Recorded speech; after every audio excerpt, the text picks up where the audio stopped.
All right. Let's just start it right off the top, man.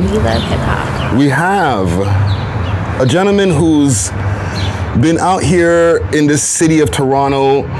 Some will say an infamous figure, but I will say more of a positive figure that anytime that I've seen when I'm going around the club district, downtown, you know what I'm saying, when I'm in the East, when I see this man, I feel the positivity that he's always trying to preach, but I also know that he has a complex and very multi-layered story, right? So with no further ado, we have the founder of the People's Party, Kevin Clarke, in the building. How are you doing, sir?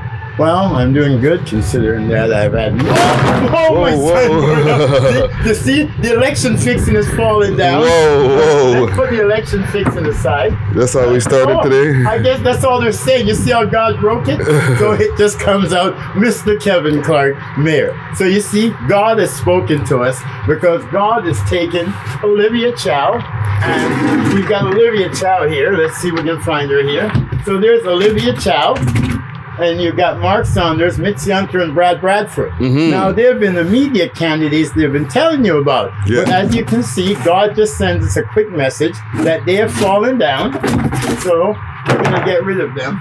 And then the real mayor of Toronto will come to town. But first, this man is here today. And I'm not at City TV.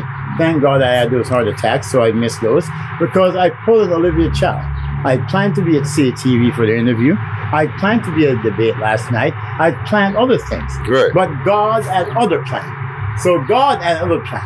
So that ended up making me sick as hell, and God had me fighting for my life. Mm-hmm. And then what God was teaching me was the truth to life. That life is not about your plan. Life is about my plan.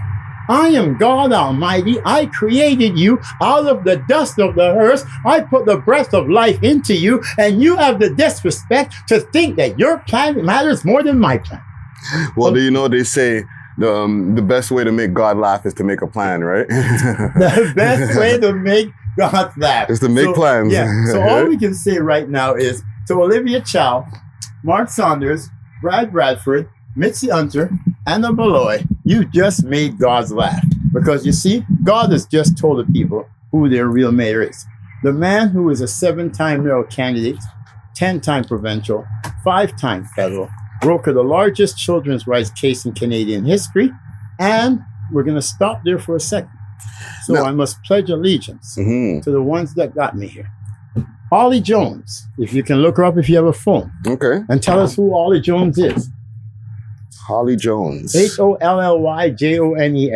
Okay, let's just take a look here. Just a quick Google search and a quick read.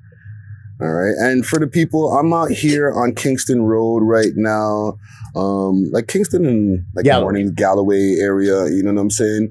A frequent area where Kevin Clarke frequents, basically. But Holly Jones everywhere else. And I want to get into a full story, a history. So the murder of Holly Jones, and this is via Wikipedia that I'm looking this up right now. Holly Jones, September 14th, 1992 to May 12th, 2003, was a 10-year-old child abduction and murder victim from Toronto, Ontario, Canada.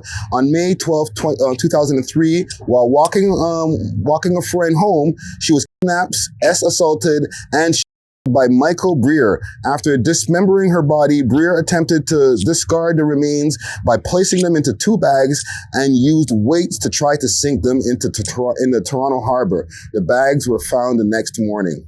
All right. Farah Khan, Farahkhan. Mm-hmm. Farah, Farah. Isn't she a news reporter? No, Farahkhan. The truth will set us free. Farah Khan. And apologies for the wind noise for the audience out here. It's kind of windy today.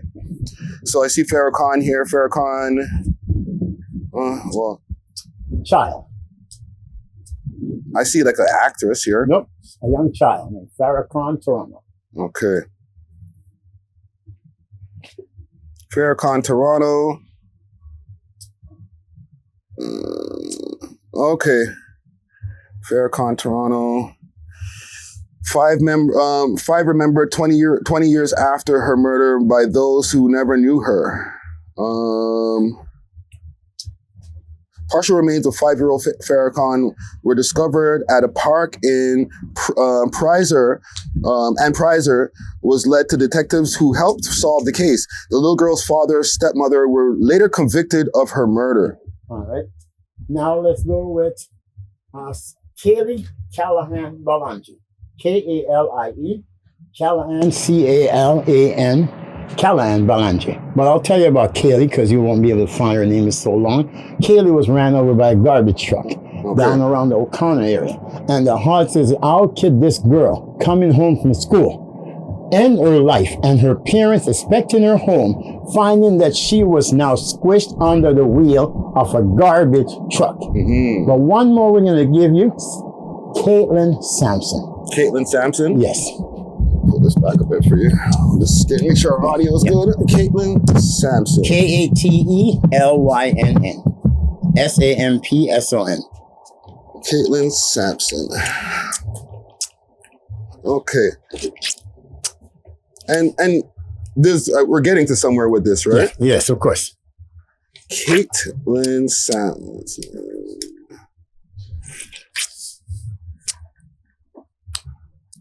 Sampson.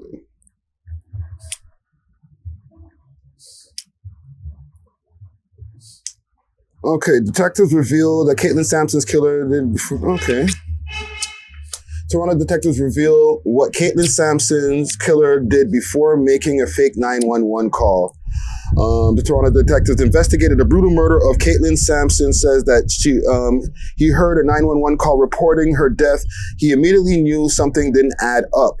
7-year-old Caitlin Sampson was beaten and murdered by her guardian in 2008, but no one bothered to check on the girl when there was obvious signs of abuse. Okay, so Google now, just to finish up. Kevin Clarke, Ottawa, Vanier.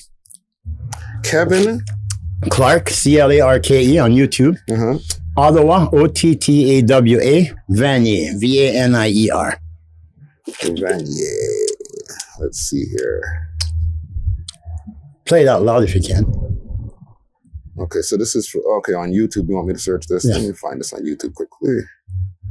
Good thing I'm very versed in my phone here. Or this would be taking way longer. Okay. Kevin Clarke inquest finds restraint contributions in... No. Kevin Clarke, Ottawa, Vanier. O-T-T-A-W-A, Vanier, V-A-N-I-E-R. Right now, I see a few things here. Wait. This one right here? Okay. Okay. Let's see what's going on here. Representing the people. Go ahead. Caitlin Sampson, you know how much I love you. And I told you I would fight for you. And that's why I came to Ottawa, Vanier to fight for children's rights and children's rights legislation.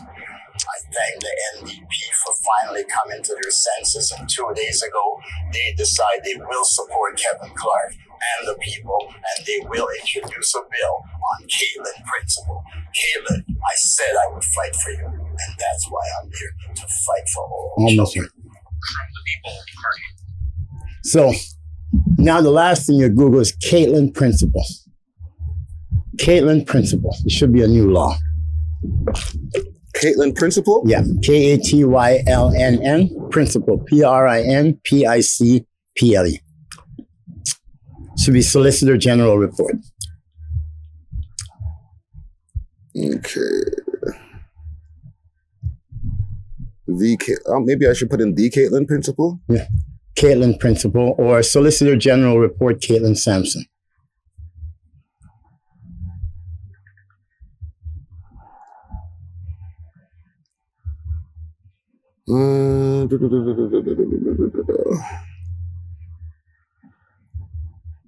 And where am I searching this, on YouTube? No, just on regular search. Google search. Just Caitlin principle. Caitlin, see, up with. We're looking for something. Okay, just start over again. Let's go back. And then just go Caitlin, Katlynn, principal, Prinpickple. Is that right? PIC, yeah. Caitlin principal. Okay. So I got it. So if you run into that will tell you the basis. Okay. Right? Caitlin principle is law in Ontario. That's the 173 recommendations. Are you around or are you on here? I'm here. Okay. Caitlin Sampson died on 2008. It's Caitlin Simpson. Information and resources related to the rights to be heard and operationalizing Caitlin principles in child welfare. Yes.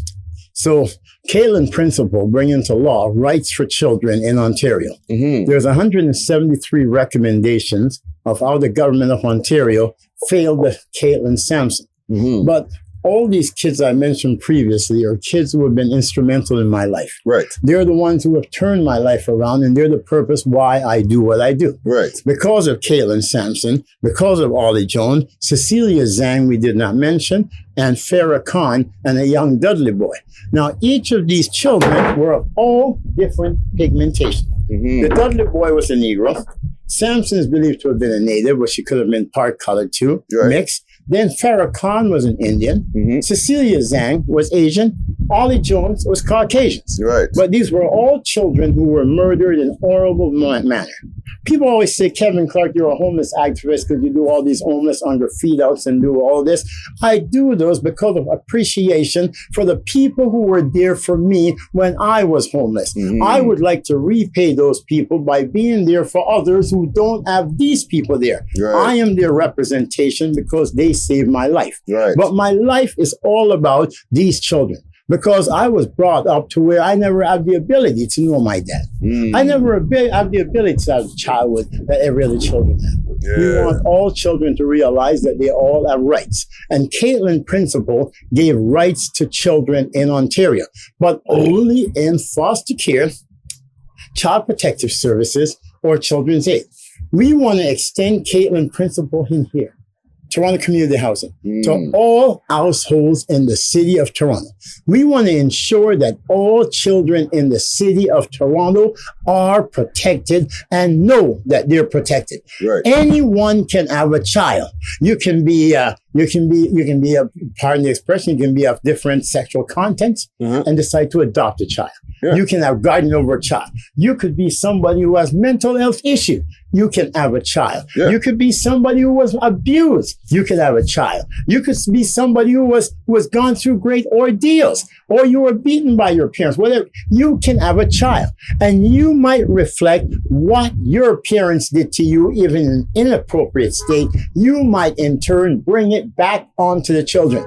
We want to give rights to where the city of Toronto, as the head of this city, we have the authorization to go into any home where we feel that there's reasonable ground that a child's right is being violated. It says in Caitlin Principle that a child of the consciousness of mind, to make their own rational decision is a person. And we wish that law to be enforced fully in the city of Toronto. We wish the Toronto Child Protective Service to see that all children are protected, because when I made the resolution and say kids should start voting at 10 years old, there was a bunch of nasty people who will hate Kevin Clarke, whatever. But only those who are not of good will dislike Kevin Clarke, because Kevin Clarke is all about good. And goodness comes from the child. Goodness comes from the young. Without the young, you cannot grow to be a youth. You can't grow to be an adult. You can't grow to be a teenager. This individual here, his mother is the most nastiest people ever seen. Hold on. Let's not. We're not going to show it. But I have the utmost of respect for him because I did not judge him by his mother. Because he's an awesome individual. Take a look, clean up the area, clean up the garden. So we identify him because of his goodness, but we don't identify his mother. Right? So you understand where I'm coming at there? Definitely. So I didn't mean to knock him. We wanted to highlight how good he was. I build on what's good, and that's a good man. So I'm not going to let out the attitude of one affect my attitude to another. But it also comes the same way with children. We have to realize that a man said to me yesterday, you know what he said? He said he bullied his roommates. And I says, why? He says, I said they were great people. They seem like great people. He says, anybody can be a great actor. Yeah. All they got to do is play the part. And I have nothing about being an actor, except if you want to be an actor, make sure you're in Hollywood. Because in Toronto, we're no longer taking those who are acting. A lot of children are being abused. This morning, I came to the back of the Red Toronto Community Housing. Right. You should see the garbage cans are this entrance, this much from the entrance of kids breathing in. And when I spoke about it, one staff started calling me every single name in the book and everything. But holy, this was a staff that was very nice and appreciative to me when he wanted to try and get me to come on board with them. But because I didn't come on board and help them out, because they want to, they use certain tenants like you see over there. I won't see no one. They're watchers. You can see all around. There are different people who are watching different people, and they find people who are just falling out of sync, and then they target those individuals. And it's happening a lot in Toronto community housing. So let's go back in your history. Yes. You were born in Jamaica. Yes. Right? You moved here in the early 80s? 1975. 1975. March 1st. Wow. 325 Lauder Avenue. Were you born yet? I was just being born. How you know you were just being born? I was just being born in that year of 1975. You were just being born? Yes. It was March 1st. Oh, no, I wasn't even born yet. A few months before me being born. Oh, no. Oh, so your dad was still going through the ropes, so he already gone through the ropes. Exactly. He gone through the ropes and mom led him through the ropes, eh? So you touched down here in Toronto. What was that like when you first got here as a kid? I remember the day like it was yesterday. I never flying on the plane, and I never would fly on the plane. Okay? People, when I say, I said, have you ever been to Jamaica? I've never been to Jamaica. I came from Jamaica. But I've never been there. See, people don't understand. And what age were you when you moved here? 11. 11. Yeah, so I came here at 11, and we touched down at Pearson. You know where that is? Yep. Pearson International Airport. And we can still see the plane fly up. You see, memories, they last forever. We saw the plane over and over, and then all we saw was a white ground. The white ground. And that was the only time I've been on a plane. I never have. And it was just like something different. And then we moved to 324 Lauder Avenue. Okay. Yeah, which is around Rogers and Oakwood area, I think. Yeah, that's in the West End. Yeah, and then from there I went to Rawlinson Junior Public School. Okay. And then from Rawlinson Junior Public School, we moved to 675 Kennedy Road. Okay. Yeah. So that's when you moved to Scarborough. Yeah, from 6 to 675. We went from 325 Lauder somewhere around Jane and Tithway. Okay. For a short period of time. And I've never been back there until after when Jordan Manners was murdered. Right. As you can see, I honor a lot of murdered children. So I went from there. And then from there, we moved to 675 Kennedy Road. Okay. And then from 675, we went to Corvette Junior Public School. And then from Corvette, my brother went to Midland. And then I moved up to 1250 Brattletown Circle. Okay. Right from the Glendower area, Birchmont and Finch. And then from there, they wanted me to go to Timothy Eaton's, but my mom fought for me. So I ended up in Lamoureux Collegiate. Right. And then from Lamoureux Collegiate, I went on to teach grade 5 math and phys ed. Okay, now let's stop. Yeah. Childhood, did both your parents, they stayed together throughout your whole childhood? Nope, never knew my father. Okay, so you just moved down here with your mom from Jamaica? Yeah. Came up here to meet my mom. Never met my mom before. So she sent for you, basically, like they say? Yes. Okay. Yeah, but I never knew her. I knew of her. Okay. I knew this lady who always brought these, she always brought these awesome apples. Yeah, I guess you like that. You like your foodie. Yeah, man. I'm a foodie.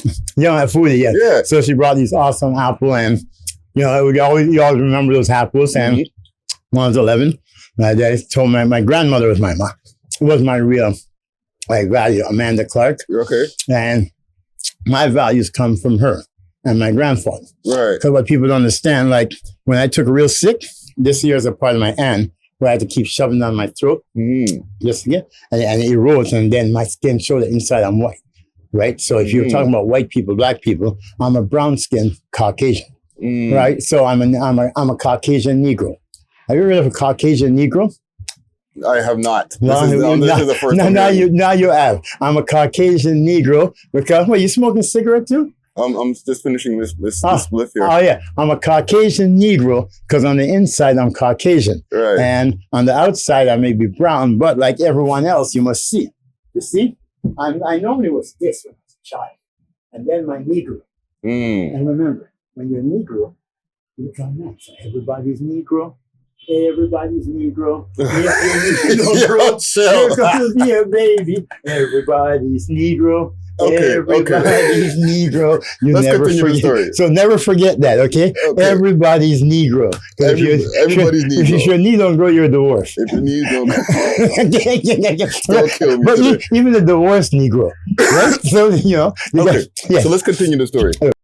Big salute to our sponsors, Diamond Club Delivery. They got delivery all over the GTA and a crazy selection of flowers, tinctures, edibles, and everything that you need. You can also check them out on the 7 Days of Weed website, s7daw.com, or you can check them out on their Instagram, diamondclub_905.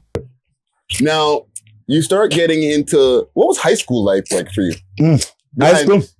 I was never forget Chris Levy. You probably heard of him. Chris that was murdered up around Finch.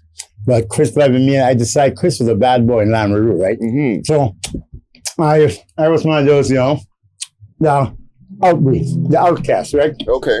But I'm always the guy who's always there. So did you get in trouble a lot? No. I have set some records that will never be broken on lates. But like they say, Christ will come when Christ comes. Never late, right? So, And how were your grades? My grades were average, yes. Okay. Average. So, but I went to Chesterley. I became a student teacher. Yeah. I ended up having my own class. They trust me that much with it. And so while you were like finishing school, you became a student teacher? Yeah, well, finishing high school, we ended up doing a course because my grades were average. So they had this course where you can get like 5 or 6 credits in one. Right. So it's a student course at Chesterley Junior Public School. So at that point, me and my mother got into it. And my mother said, you can't stay here. And if you ain't going to college, you have to pay rent. Right. And I said, Mom, I'm not going to pay rent for half a room. And then she always give me the help for everything. So if the dishes, the pots ain't done, she blames Kevin. When it was Rupert who left the pots from 2 days ago. Okay? And then she comes there and, who's got a cigarette on the, it's Rupert who's put on the bed. But she always blames me. And what? Those magazines with all those big things on the front with the big white thing? No, Mama, that's not me. That's Rupert and those Playboy. He was a Playboy monster. And Mom blames me on everything. Hey, Mom, I love you with my bottom of my heart, but I'm going to be truthful. You always say, hey, Kevin, can so many people be wrong?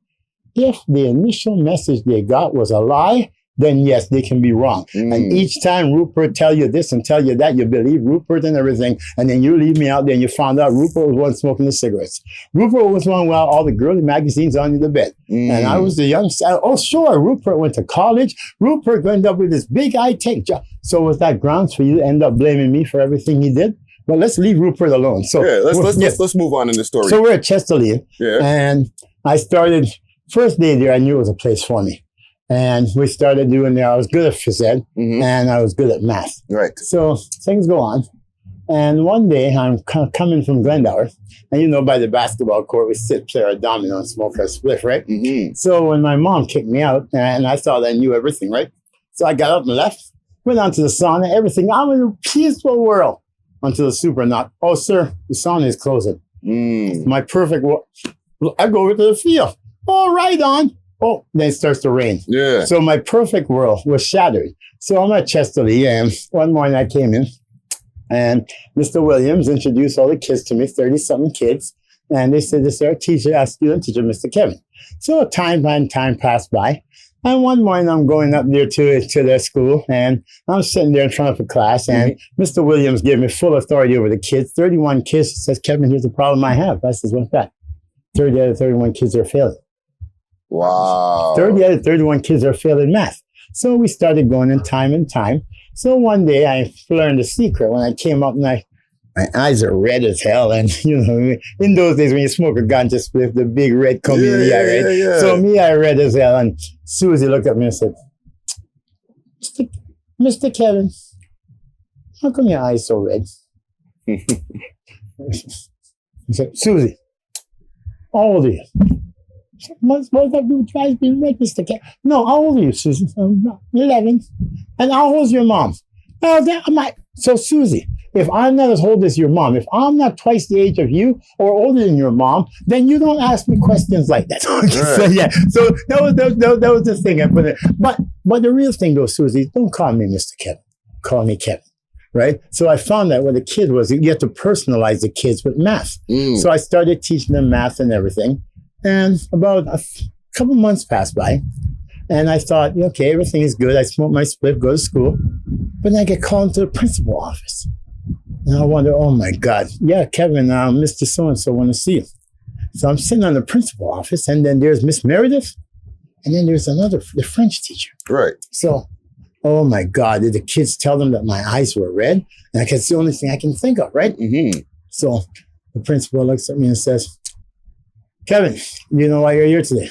He says, I don't know, dear. I have some ideas, but why don't you tell me? He says, well, we have a problem, Kevin.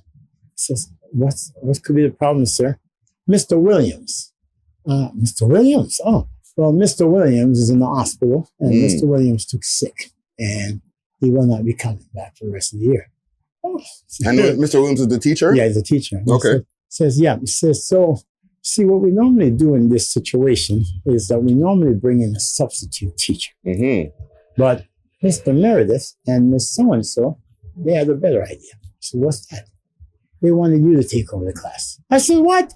Yeah, we want you to handle the class, and we want you to grade the kids. I says, listen, I'm good. I can do math. I'm good at math. That's about it. Sorry about the signs. I think it's not about the election. It's about the children. Yeah. Right? But I says, yeah, but I'm good at this. But, I'm terrible. I'm terrible at French, and I'm terrible. See, this is where Mr. Meredith comes in. Mm-hmm. Mr. Meredith will take your class for French. Yeah, well, I'm terrible with geography. Oh, Mrs. So-and-so, she will take your class for geography. Right. So you have them for math, phys ed, you have them for all the different courses. And I says, oh my God. She says, yeah. He says, so welcome now, Mr. Clarke. You're now the teacher for grade 5 class. Wow. And I was like, whoa. I'm like 19, 20. What? Say what? What? Oh, wow. So went in and did it. And when I left Chesterleaf, 30 of the 31 kids passed.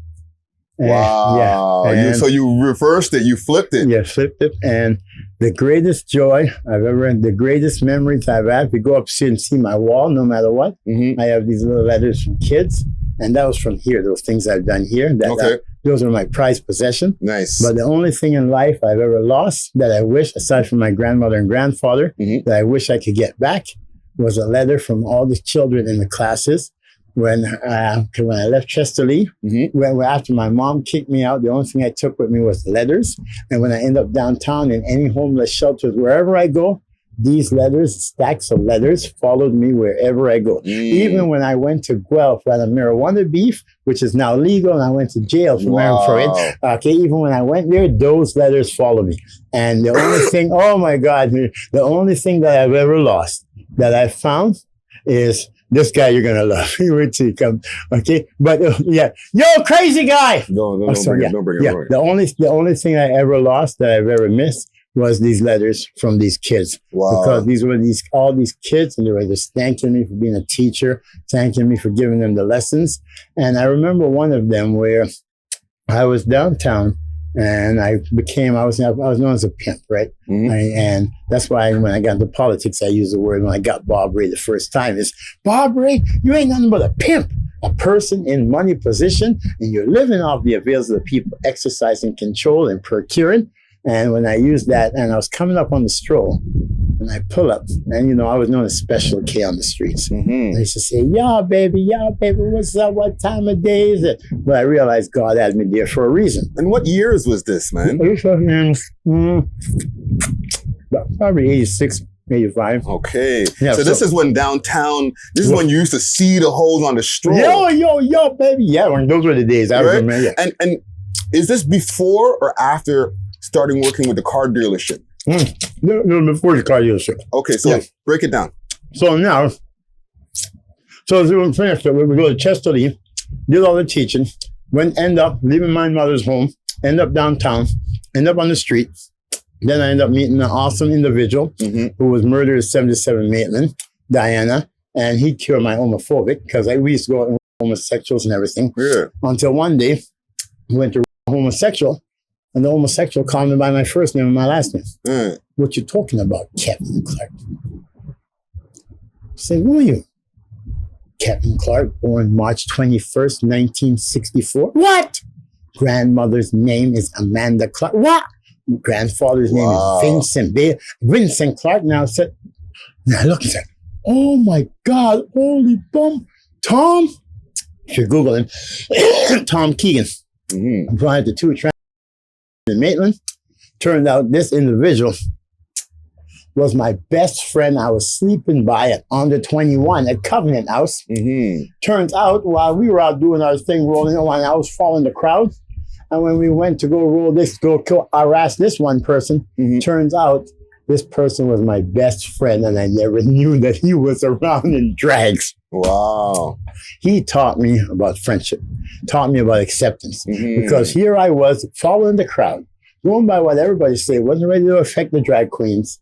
And then God has us go to arrest the drag queen, and that drag queen turns out was my best friend. Your best friend, Tom. Yeah, so we ended up, our friendship lasts through it and everything. And we became awesome friends. We had some super fun. Like we had niggas like you who no disrespect, like Bubba and all these. They were all pimps who were saying, yo, I'm a Mac Daddy and everything, right? So I was no popcorn, no flaky Tuesday, no Susie, right? Don't want to be fly by night, right? So, it's not on you, it's in you. So, baby, we're here for the money, the milk and the honey. Ain't nothing funny, I'm Special K, baby. I'm here to stay, not to play. But you got to bring some money my way, baby, because all about and not simple. I ain't no popcorn, and I ain't no snap, crackle, pop, baby. I'm the that's on top, baby, because hip hop's what you got. So we're kicking it there. So we used to always take boys like Bubba to bar one, and this is how I became to make relations with people. How I learned about real life. And we used to go then Diana, when Diana dressed.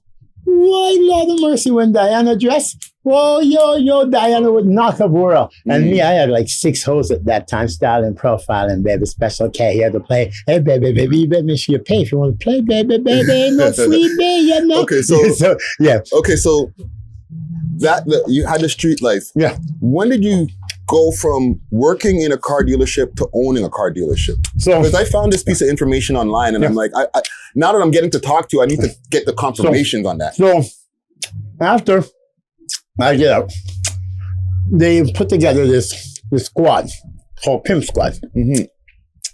And this building here is so much tied into it. Okay, so my street sister, Grace Ann Steer, used to live here. This was like decades ago. And I used to have a bunch of cabbies, Simon, Owen, and Rick. Rick was a biker. Simon was like your everyday guy. And then there was Owen, who was just like so on and so on, right? So all 3 were my main cabbies. So then I got my girls. I got Misty, Rhonda Marchand, awesome baby, bumped her out in Island Gardens, coming out of the kick saying, yo, baby, you want to take a walk in the greenhouse? When we walk in the greenhouse, we come back out. She said, oh, by the way, I got a cousin want to work too. I said, yo, Special K, I'm too deep, can't get no sleep, baby. So we kick it all up, man. We got into there. So I started back with the girls and the kick and everything. So we started clicking that. Then we covered it, all my cabbies would take me to different. And if we're going to the west, then we're going down to Contclair Motel. I don't know if those are still down by the lakeshore, all the motel strips. No, I think a lot of them have been renovated into condos and stuff. Yeah, oh man, those were the days, man, when we go all the way down to Contclair, we kick down there, and then, then if we're going east, then we come here. But I didn't know it was here until I realized it was here, 4301 Kingston Road. So at that point, we had pimping was taking storm in this city, baby. Rick James was so baby, that Rick James, baby. Yeah, so it was all kicking there. So we were kicking down there, and they started with a family with Star, Ice, and a bunch of all dirty pimps started coming around. There's a couple of them up here living in this building here, a couple of them living in that one there. They're all the old time. They're all now incorporated in Toronto community housing. So we're all macking there, and they said, well, we got to get the pimps off the street, so we're going to put together a morality squad. The squad's name there was Dougie McDougal, the head of morality.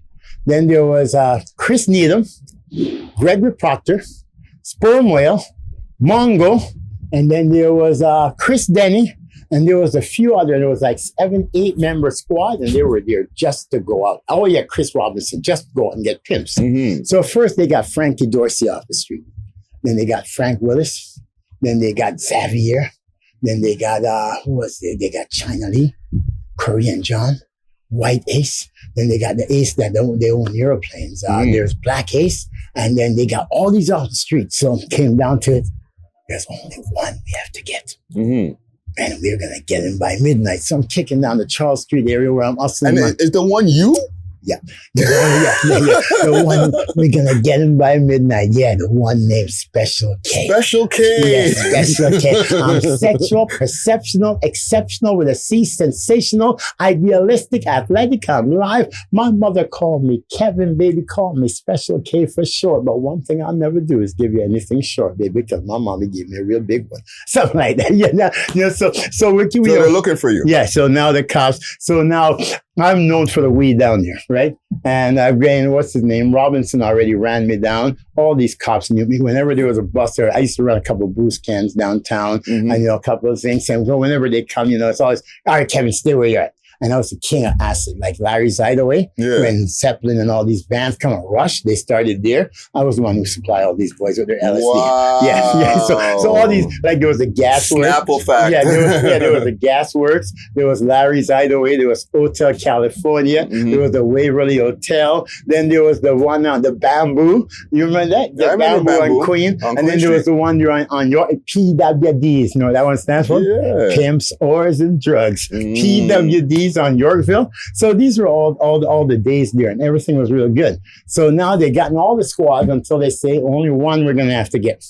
Special K. So then the boys go on the street. Hey, Special. The cops say they're going to get you before the night's out. Get me for what? All I do is take care of the ladies. So, I was like, I was a special kind of. Mm-hmm. If a girl's in trouble and they got a man who's bullying them or they can't get away from their man and they need to get some justice, then you call Special K. Okay. Yeah, so that was basically my reputation. I can turn out a hoe just like that, right? But also if there was a bad pimp, I can get them off that bad pimp like that. Yeah. And when the pimp comes to charge me up or say, hey, my hoe chose you so on and so on, I just say, well, why don't we let the hoe decide? Mm-hmm. So there'll be all sorts of nigger, but they're like people related to me, right? Like Frankie Dorsey, Frankie Willis, Wayne Reddick, all these boys, people had my back. Mm-hmm. And that was the beauty there. So one night we're kicking there, and I don't know how it kicks down there, and I hear, boop, boop, boop. Next thing you know, I got about 50 hits of LSD on my thing. I just got out of the kink. I did 18 months for 50 hits of acid. Mm-hmm. Next thing you know, Chris Robinson see me, and Robinson decides to do his shakedown and all that. So at that point, I know I got my weed and I got my thing, boom shakalaka. Yeah. Because it goes in the bum, boom shakalaka ganja. So I got it up there and I have to hoop it up my rear and all that stuff, right? So next thing I said, I'm not going to go down on this. You just decide to come here. So I tried to run down the right by where Maple Leaf Gardens were. And then next thing you know, choke hold me, handcuff me. Wow. When they go me in, they lay it. And at that point, they lay 7 counts of living off the avails, 7 counts of living off the avails per killing and everything. So now they've gotten all the major pimps off the streets. Mm-hmm. So I ended up spending months and months in and out of jail, in and out doing dead time. And then I'm sitting down there and they said, oh, Mr. Clarke, so-and-so wants to see you, a lawyer. So I'm saying, a lawyer wants to see me. Mm-hmm. So every time they bring in a lawyer, they say a lawyer wants to see me. But every time they bring in a lawyer, it's not my lawyer. I'm saying, well, why are you here? Well, Kevin, I want to get some advice from you. I said, what? Because I'm the most successful public defender in the city of Toronto. Right. Even with those with law degrees. So lawyers used to come to me looking for advice. Mm-hmm. So I'd be locked up in there, and lawyers would be coming and saying, that's the 3rd lawyer who's coming to see me this week, but none of them are mine. Kevin, you're well respected, man. Lawyers respect you. You're like, come on, I'm the most successful public defender in the city. Mm-hmm. Like if you watch some of the videos, you'll see the record I've had. Sometimes I was arrested like 10 times in 11 days, and I was out, right? Yeah. Because I bring the truth. So we're sitting down on the living off charge, and this guy walks in, and finally comes to, so it comes in like this. Mr. Clarke, how are you today, sir? I I said, Mr. Clarke, how are you today, sir? So I talk. I says, okay. I says, my name is James Lockyer, sir. You heard of them? You heard of Lockyer? I have heard of them. Lockyer, Quinter, and Pinkowski. So my name is James Lockyer, sir. And I was sent by the firm to represent you. Now, Mr. Clarke, today's your trial date. And it's like 7 counts of living off the avails of prostitution, procuring, and exercising control. Now, I'm going to ask you a few questions, Mr. Clarke. How tall are you? Says 5'8", 5'10". Says, and how much do you weigh, sir? I don't know, 160, 170 pounds. Okay, sir. And you've been sitting here for the past 6 months doing dead time, sir? I said, 6 months, wow. Yeah, so I said, so. Okay, so Mr. Clarke, what I'm going to ask you to do is very simple, sir. When you walk into the courtroom, I have made sure that your court is in courtroom 111. Now, 111 is beside courtroom 112. Now, when you come through courtroom 112, when you come through courtroom 111, now no one in 112 will be able to see you. So what I would like you to do, Mr. Clarke, is when you stand up and you come in, I want you to walk like this. Why? He says, I just want you to walk like this and keep as low as you can. I said, why? I will have you out in a few hours, sir. So I'm sitting, so this guy was so confident. I'm like, okay. So I come up and I walk through 111. So I come through and I go through, and as soon as I get through 111, this lawyer is awesome. Because once you get through, you're right in the prisoner's box. Mm-hmm. And there's a gate there, no one can see you. So I sat down.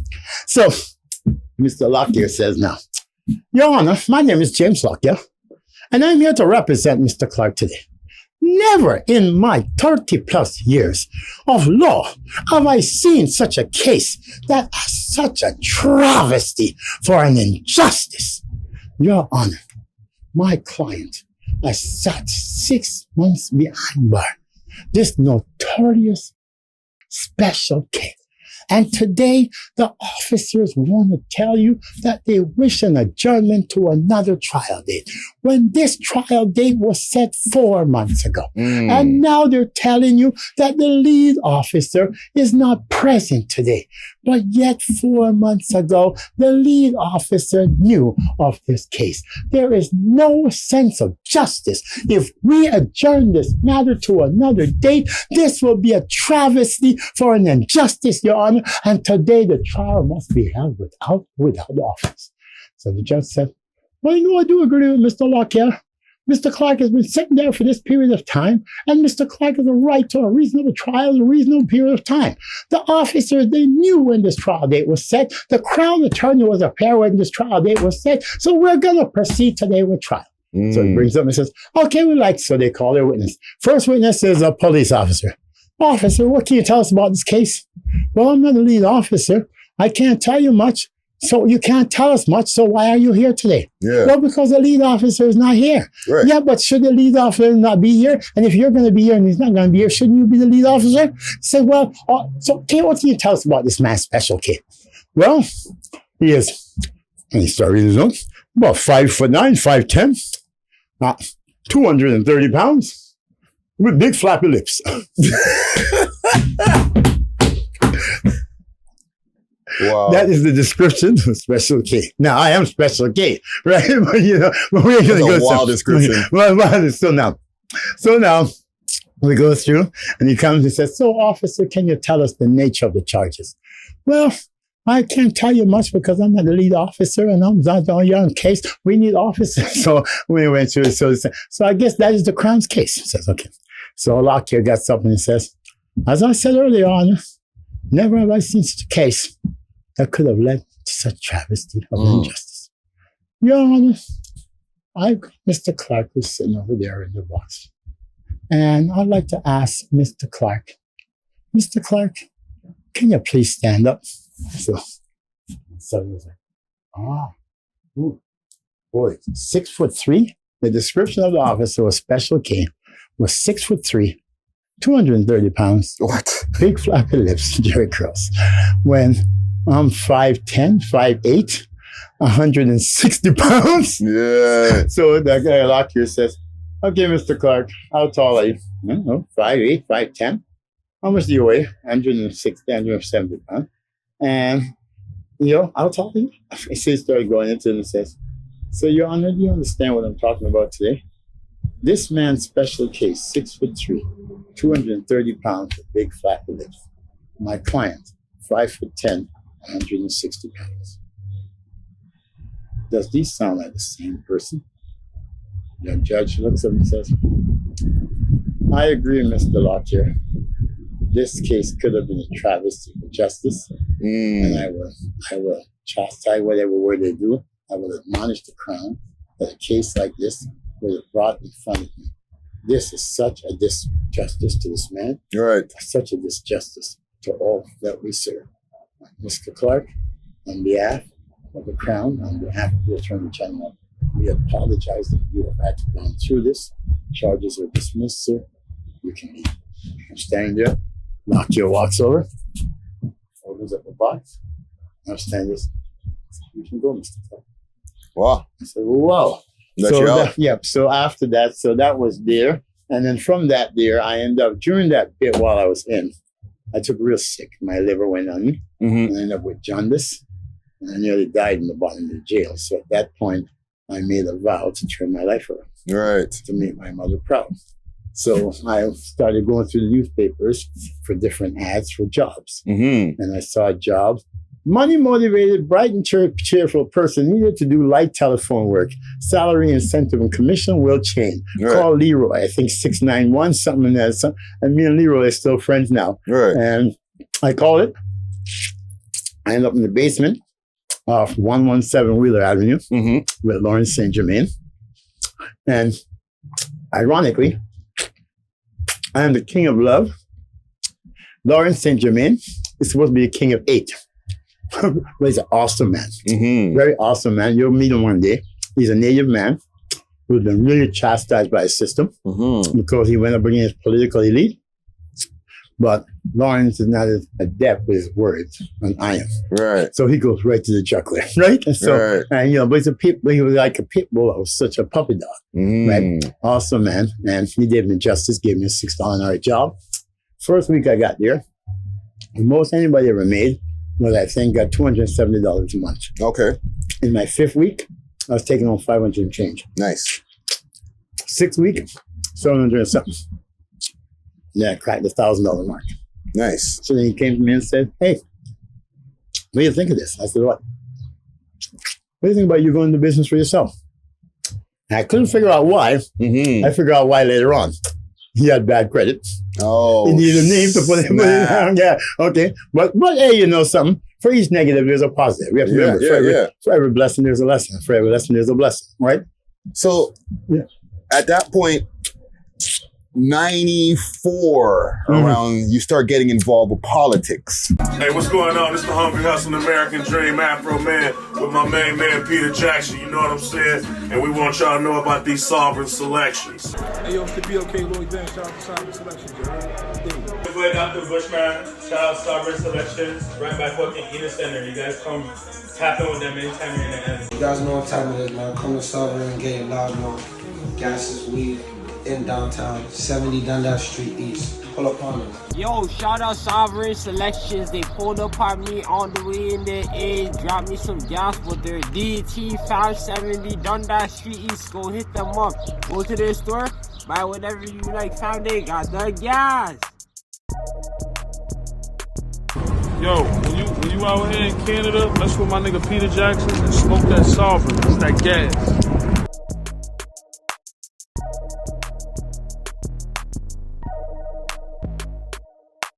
Yeah, okay, so tell me about the first venture of getting involved in politics. You ran for East York mayor. You ran from the East York section. Are you sure you're not a real journalist?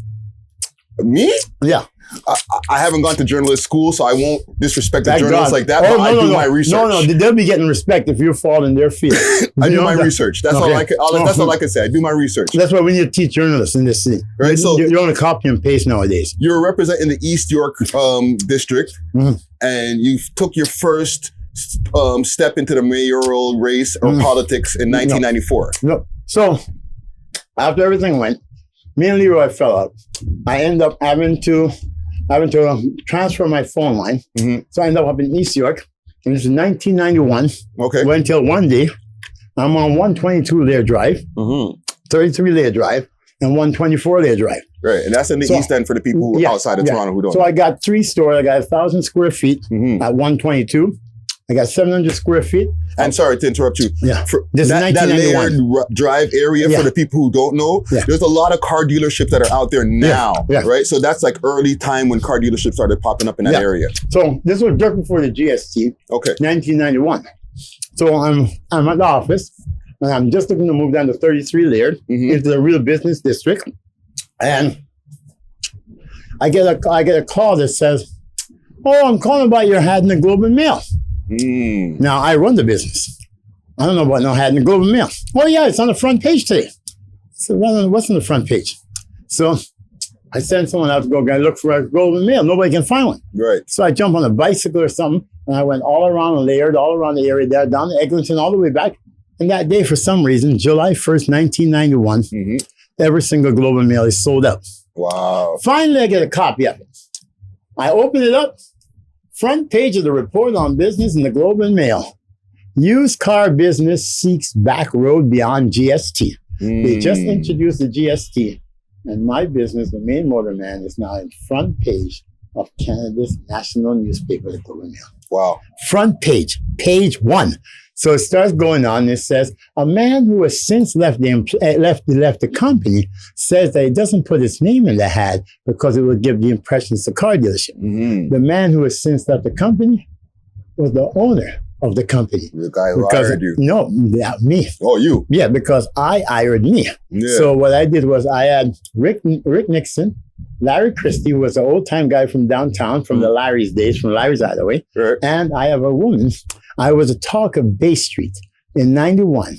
And not because I was only in the front page of the Globe and Mail, because a Bay Street executive making $100,000 a year quit her job.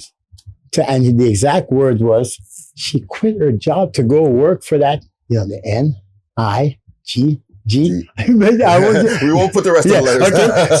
So the big talk was that Lori Levine quit her job, 100,000 figure, for a 5-figure on Laird Drive to work for that blank. So what they were all saying is that she was a high-end Miller ex. She was in her 50s, right? So what they were saying was that the young pup, the young bang is banging her, must be banging her, because now why would this woman, who was, I'm like 10 years above her son, Tyler, and she ended up quitting her job and coming to work for me on Laird Drive. Right. So I had the 3 managers there. This was in 91.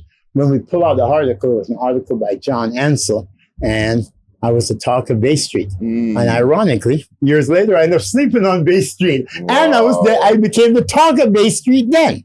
So 93. So 90, you're talking about the 94. 94 when you just started to get into politics. Between there, I was the biggest contract for a company most people will know right now called Rogers Communications. Yeah. In the 90s, I was the biggest contract they had. Okay, when they ran a road show, I gave them the biggest contract for any advertisement that was on their drive. So I had gotten into a car accident.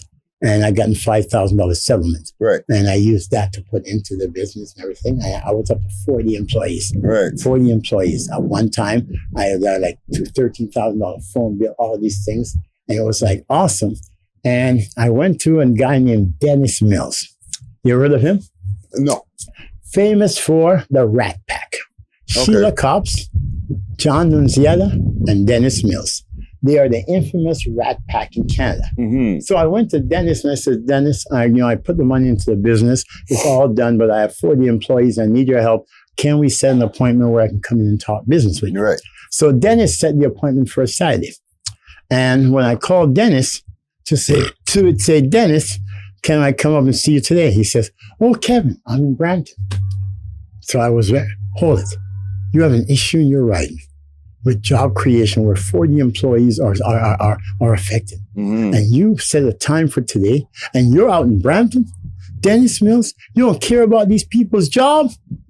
Then I'm coming to get yours. Okay, so when I got out in '93, there was a by-election in East York. Right. And I ran for city councilor. And I went around with a cup, and the outsmith says, panhandling to run for public office. Young kids at Ryerson. Hold on. You were panhandling back then? Yes, 1993. So this was in, 1991, we were in the Globe and Mail. Mm-hmm. Then we went up on Hard Times. Then we end up where things started falling apart. Okay. Yeah, and then in 93, somehow we were panhandling. We had gone in for a bit, and we came out and we were panhandling down by Ryerson. Mm-hmm. And that's when there was a big article in the Ryerson Observer, and it's called the Ryerson Preacher. Mm-hmm. That's what they labeled me then. And so in 93, we did there, and I asked for this money, and they gave me $200, and I ran for city councilor in East York in 1993. Mm-hmm. Then, 1994, I ran for mayor of East York. Yes. Yes, that was against Michael Prue. And then we have to find out when was Jack Layton's first federal election. Jack Layton's first federal election? Yeah. Let's look this up quick fast here. Broadview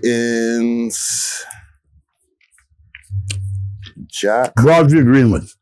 Layton's first federal election. It should be Dennis Mills, Jack Layton, Kevin Clarke. Election. Let's see here.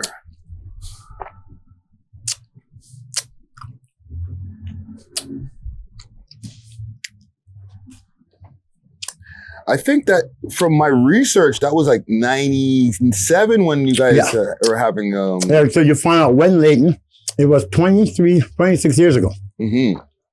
So, yep. So it'll be 97. So I faced Layton, Mills, and that's what they don't know about the Olivia Child connection. Right. Right? Because I'm there in a technicality. We're fighting for Layton's legacy. Mm-hmm. The man who Layton faced in his first federal election against a woman who wants to surpass her husband. Right. Because one thing Layton has never been, Toronto mayor. And one thing I want to add to the promise that you made around that time, right? Mm-hmm. You promised that if you won the election in 94, that 3 months later that you would quit? Well, we were talking. That was if I didn't do something. Okay. Yeah. There was something that said I would quit if I didn't fulfill what I said I'd do. I see. Because politics now, like there's politics and there's service. Right. I'm a servant. So if I'm not going to fulfill the words I speak, mm-hmm. then I am not worthy to serve. That's why the S on Superman's chest, right? People think it stands for super. No, it stands for servant. Servant. That's what Superman was. A servant. He was a public servant. He was a super public servant, yes, basically. A super public servant. So let me ask you, because your history is like, there's so much things that have gone on from back in the days to now, right? Around when can you remember getting involved with drugs? Let's see here. I would figure, well, it depends what you consider, right? I'm talking about more than weed. Yeah, more than there's LSD. I was like, I love my... Yes, but we're talking about more in like, you got to remember the 80s, the mid 80s. This is when crack cocaine started coming onto the scene. What? That's when started turning into crack. Yeah, but now they're using fillers and garbage now. Right. Yeah. So that's around that time, did you try it out around them times? No, I've always, my message to always to kids is, nothing wrong if you do drugs, but if you don't do drugs, don't try drugs. That's my message to kids. Right. If you're a dealer, if you're a drug user, and you use drugs, nothing wrong with it. Because we're not here to judge. But if you don't do drugs, just don't get into it. I'm not telling you don't do it. I'm telling you don't try it. Don't try it. Don't try it. Because when you try it, you're going to make it a life of doing it. But I have been blessed because my greatest pain is turning out to be the people's greatest gain. Mm-hmm. Because even though the drugs have been the greatest hurt you can ever imagine to me personally, I despise. But I've always asked God why.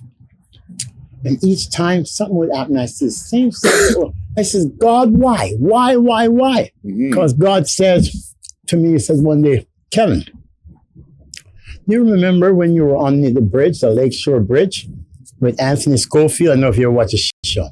You ever seen that on Facebook? On Instagram?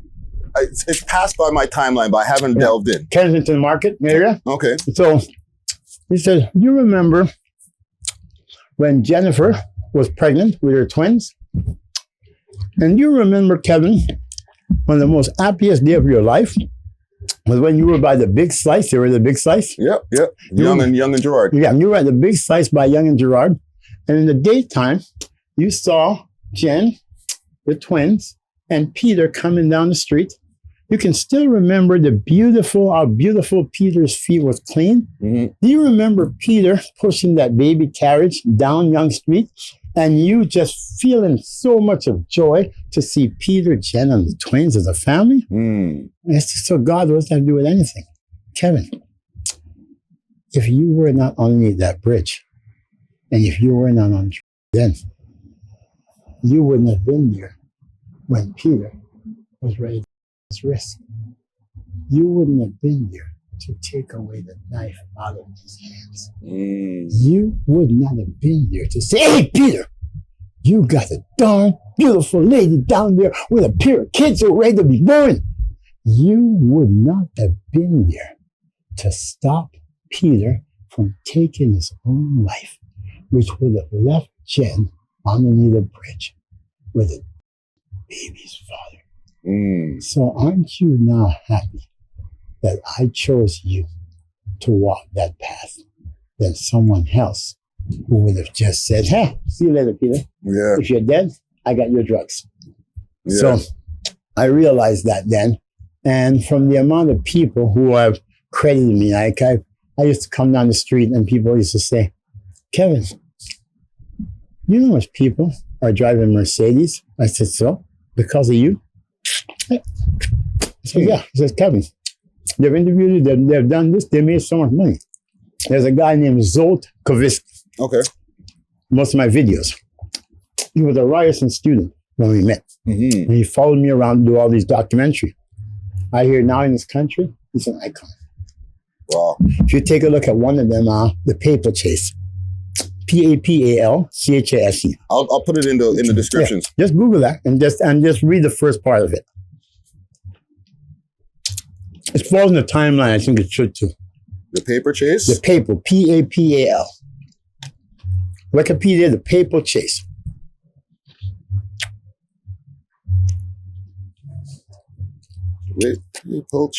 PayPal Chase. Okay. It's a documentary in 2004, 53-minute Papal Chase, micro-budget feature, long-length guerrilla-style mockumentary, directed by Kenny Holtz and Kenny from Spencer. Oh, Kenny and Spencer fame. Yeah. Oh, yeah. Okay, go on, read it. Who's in it? Let's see here.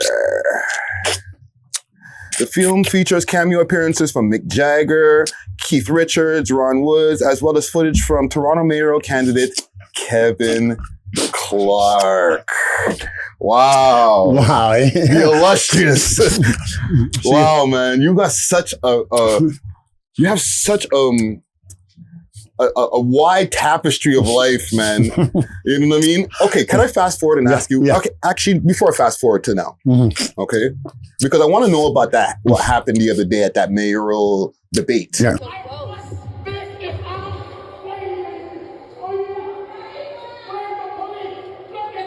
Okay, we're going to get to that, okay?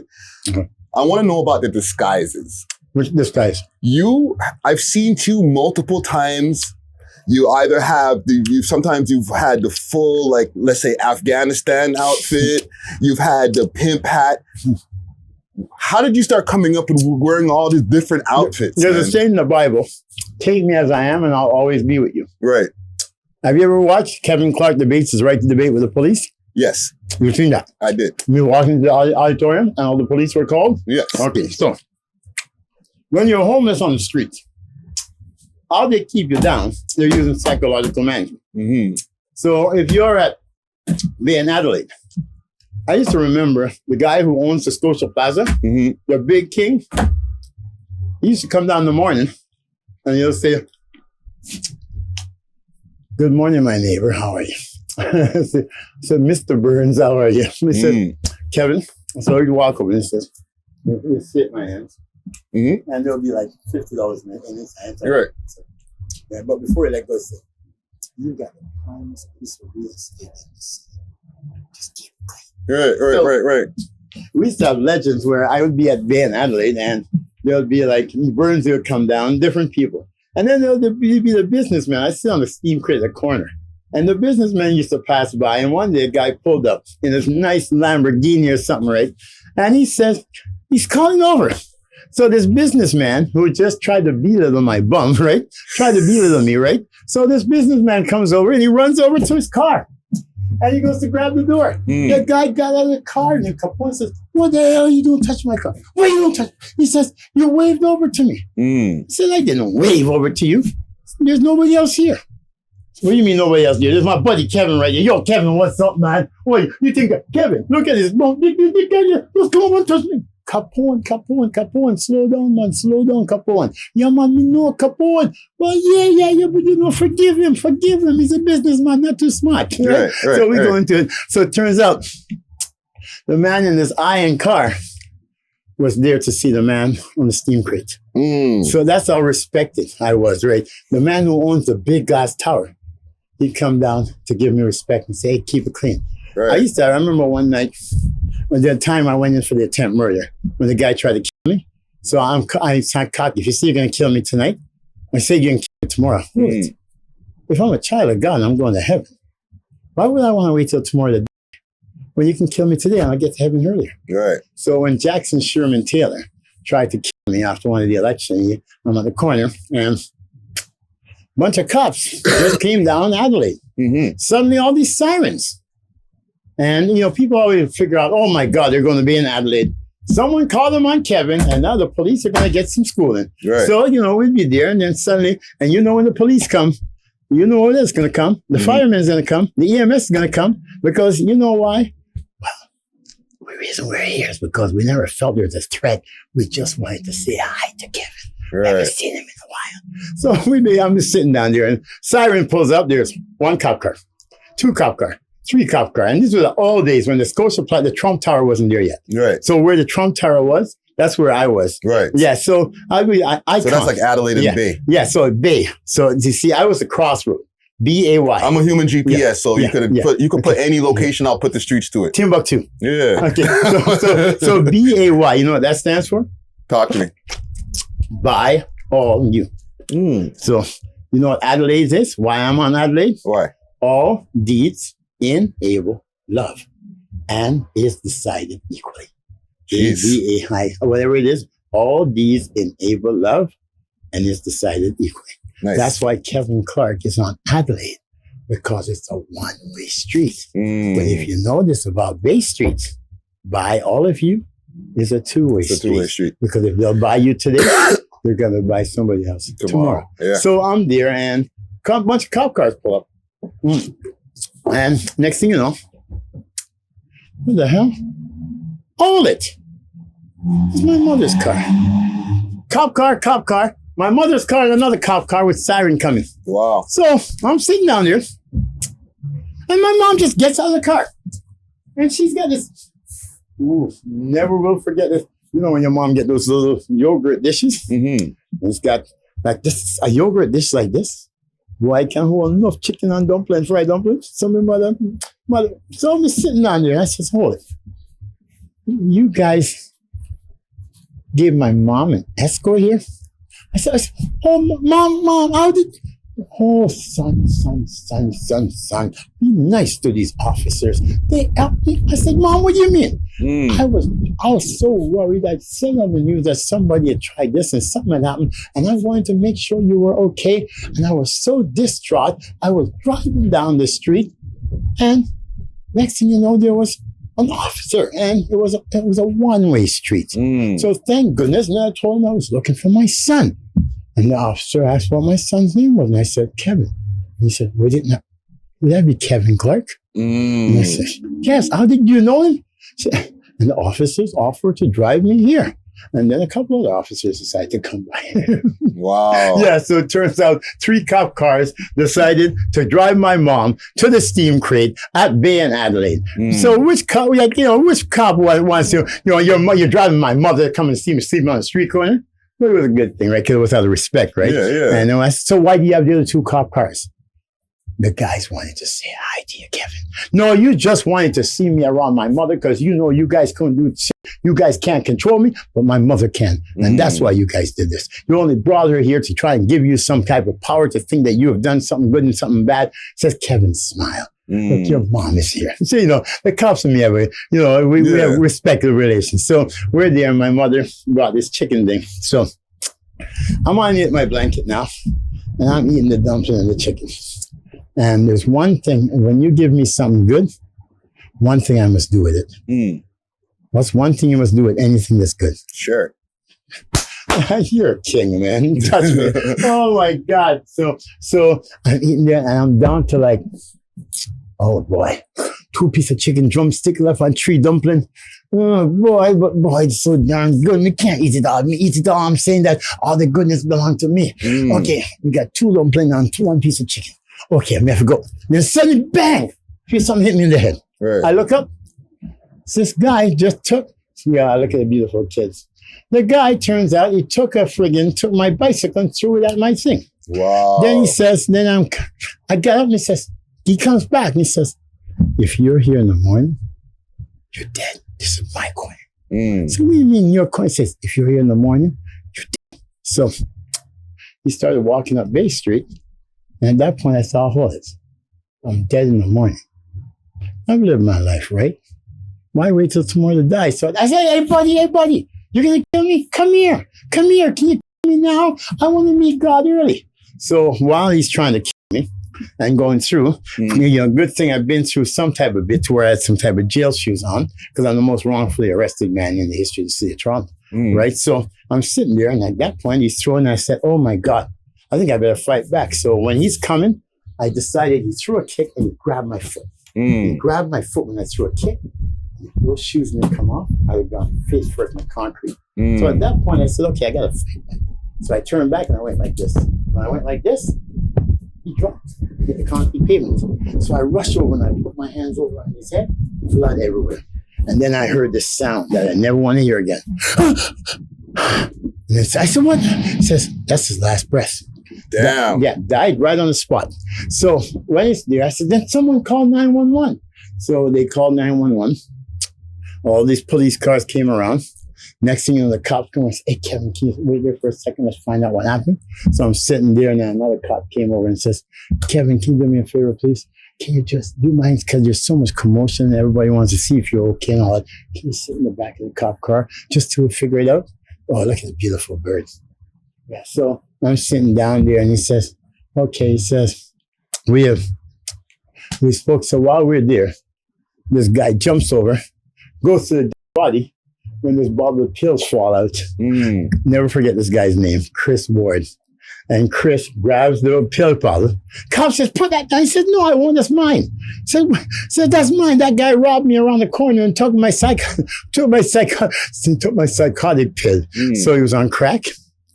He drank a bottle of sherry, and then he robbed a psychotic for his antipsychotic drugs. Wow. And you know what happened? If you're not psychotic and you take psychotic, the reverse approach. It makes you psychotic. Makes you psychotic. Yeah. So when he sees me on the corner now, when I went like this, he thought my hands had gone forward. So I guess the right hand of God hit him. Yeah. Hits the ground. And with his misfortune, where did his head hit? The ground too. No. Concrete. No. His ground hit, his head hit. You know what these are? Like the manholes? Wow. With the grace of, no, because, here's why I clap, okay? Because with the grace of God, he split his head open on a manhole after hitting the ground, killed himself, ended up, The whole police team came. Then Chris Ward jumps over, goes to get his drugs, which show the guy was robbing all the different homeless people on the corner. But then he tried to rob a man who was blessed, not because he was blessed. So he ends up going to attack him. He ends up getting a phantom punch, ends up hitting the manhole, and then while the police came and everything, Ward's grabbed his stuff, the guy's in the back of the car, then they spoke to all the witness, and they says, oh yeah, this guy here could attack Kevin and so on. So then they let Kevin out of the car, they pushed the guy in, no, they didn't let me out yet. They went into the guy and said, oh, can we call homicide? When they were calling homicide, another cop pulls up, went into the back of the ambulance and says, hold off. He says, why? They revived him. He's now just brain dead. So at that point, though, they got all the stories and they let me out. So now I'm at the steam crate. And I go and I change my shoes, change my clothes, and I go back on my steam vent, right?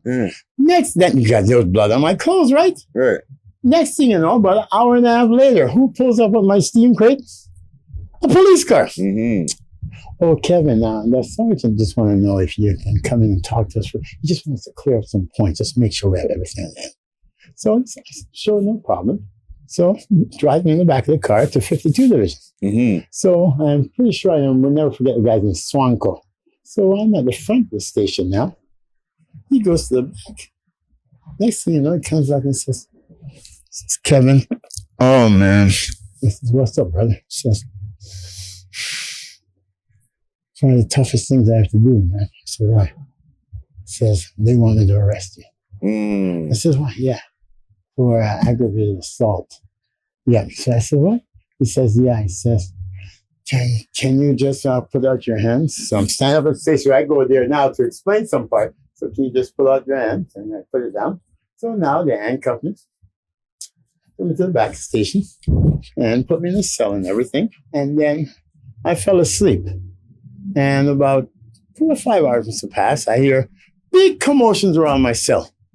Next thing you know, Clark here gives me a big, when they give you the big brown paper bag, that means it's death. You're going down on murder. Say, Clark, can you take these? Yeah. Can you put those on and take off all your clothes? And then they give you the white suit. Yeah. You know what that means? That means so what they're trying to watch. Yeah, no, that means that it's a murder, right? Oh. Yeah. So they give me the white suit and tell me to put that on, took all my clothes. And supposedly they're going through all my clothes for forensic evidence. But hold it. I changed my clothes at the steam crate. So at the crate, I changed my clothes. And then you have me give you the clothes I changed into for forensic, right? So now so what the story is, so I end up in there and a couple months pass and it's like every week they come back and says, well, Your Honor, we expect him to die.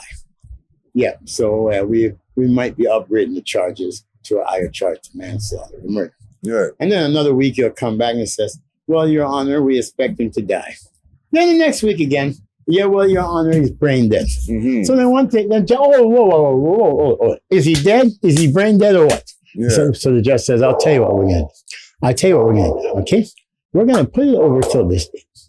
Now, I expect a letter from a physician, a registered physician, not a nurse, not an orderly, not a receptionist, a registered physician to state the condition of this man. And if that letter is not here, then Mr. Clarke will have a bail hearing. So we come back, they don't have the letter from the physician and everything, so we had a bail hearing. They released me $500 bail, my own surety. Wow. This was like after sitting there for another 4 or 6 months. So I get out and I'm walking down Bay Street. Sorry, not Bay Street, University. And when I got down University, this guy called me and said, hey, brother, can I get a cigarette, please? And I looked. I said, what do you ask? He says, can I have a cigarette, please? And this is how I start. You asked about the robe. I'll tell you about the robes after, but this is how I start to stand on fire hydrants. Okay, yeah, I don't know if you've seen my. So he says, can you have a cigarette, please? And at that point, I was like, I says, hold on a second. So that's when there was a fire hydrant right by 361 University. So I'm very good at balance. Okay, it doesn't matter about my image. So I stand up on the fire hydrant. I said, boys and girls, children of all ages, today you're going to see a miracle. I just got out of jail after 6 months dead time for killing a man. And today you're going to see Kevin Clarke gives a cigarette to the man he sat in jail 6 months for killing. Wow. Turns out the person who asked me for the cigarette was Jackson Sherman Taylor. Never forget the name. The man I was accused of sat in jail for that long. And while I was sitting in jail, he was walking the streets. He was out walking the streets. And they were worried about brain dead, all this other stuff. The man just walking the street. He's just walking. That's crazy. So, wow. Yeah. So on the blankets, you were talking about my robes. So when we're on the corner, right, it's like the goal is to put you in a position to give you no choices. The choices they want you to make.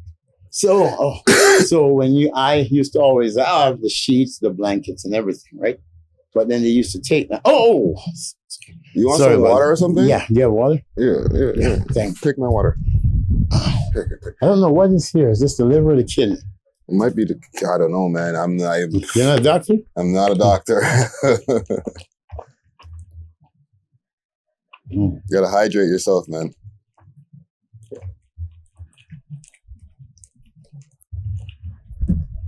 I'm learning that. So what we do is, we have all this stuff here. So what I do is I had to find a way to keep my blanket so I don't freeze to death at night. Because I've also frozen to death in 52 Division. That's on June 9/11. I don't know if you ever know about that one. I wrote a sign during the campaign that let Osama bin Laden, President of the United States of America. That was grounds for the police to bring me in for my own safety and for the police to basically murder me. Froze me to death in 52 Division. So, wow. Froze me to death. That's what people don't know. I was a Canadian tragedy that never left Canadian soil. Yeah, they just came, put the sign up, the World Trade bombing, and then they took 3 buckets and they filled each bucket with a when you have the bags of ice for like $1.99 or something. Yeah. They bought a bag of each, pour one in each bucket, then fill up the buckets with water, and then say, Clarke, take off your clothes. And then they took off my clothes. I was human. You just want to see my peen. Take off your clothes or we're going to come in and take it off you. And I'm stark naked and they're all metal benches. So I figured they just wanted you to sleep on the metal bench and they turned the air conditioner up until the first buckets of ice water hit you. Jesus Christ. Then the second bucket of ice water hit you. And then when the third hit you, and then when you're going out, the only thing that saved my life was those metal benches. Yeah. All I did was, I'm not going to die. And I started pounding those metal benches until like from 10 p.m. to like 6 a.m. Try doing that all night. And I remember when they told the guys who were riding in the cages, are you guys that man? They said, listen, you just stay quiet no matter what happened to him, and we let you all out at midnight. And then in the morning, I think when I was ready to breathe my last breath, there were the court guards. Court! They saved my life, basically, to take me to court. So that was time. But so what we used to do is we have a scarf, and you have the different things. So I took one sheet and I tied it around here, covered the front, and I take one and ties it around the back. And that's how I got the garments. It was just to save myself from freezing so I don't lose my blankets and my sleeping bags. And eventually, I guess they get this impression of Jesus. Yeah. That's why people are saying it's like it's no styler. It's like I just make do with what God put in me, right? Yeah. You're just saying in the Bible, if he has eyes, let him see. If he has ears, let him hear. Let him hear. Yeah. So here, after that. You want to get that out of the way. So fast forward, right? The Daily Bread. Yeah. Daily Bread Food Bank. There's a mayoral election going on, 2023. Yeah. Olivia Chow, Mitzi Hunter, everybody in attendance, right? And I'm watching on CP24. I'm watching in real time. And I start hearing out the background, and mayoral candidate Mark Saunders decided not to be there at that function, right? But I hear from the background, Mark Saunders!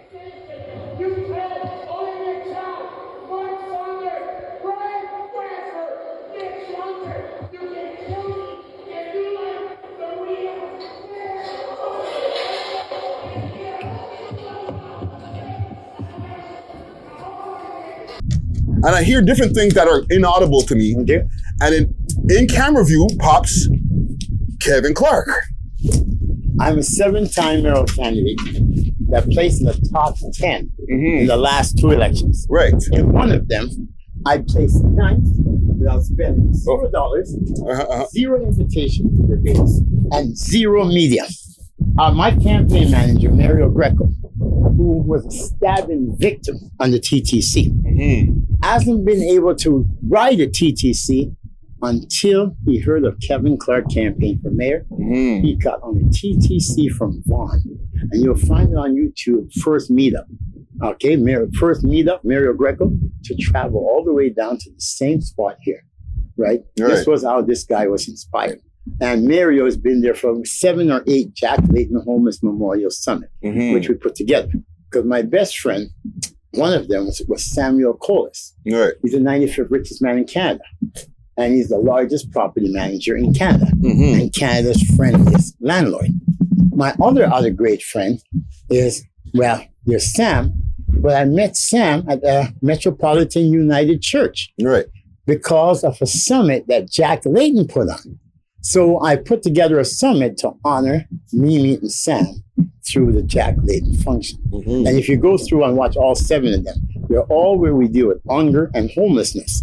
Now, for the past 20, 30 years, I've been one of the leading homeless and hunger activists in the city of Toronto, Canada. And you're gonna have a debate. There was over 63 months, 4 years straight. I have a hunger feed out every single month, where we go downtown and make sandwiches and we feed them to the homeless and the hungry downtown. So somebody who's so dedicated to homelessness and hunger, how can you exclude them from a debate when you say it's about homelessness and hunger? Unless you are saying that it's about homelessness and hunger, but only those who we feel can make a profit off it can speak. So we don't want to hear from the homeless. We don't want to hear from the hungry.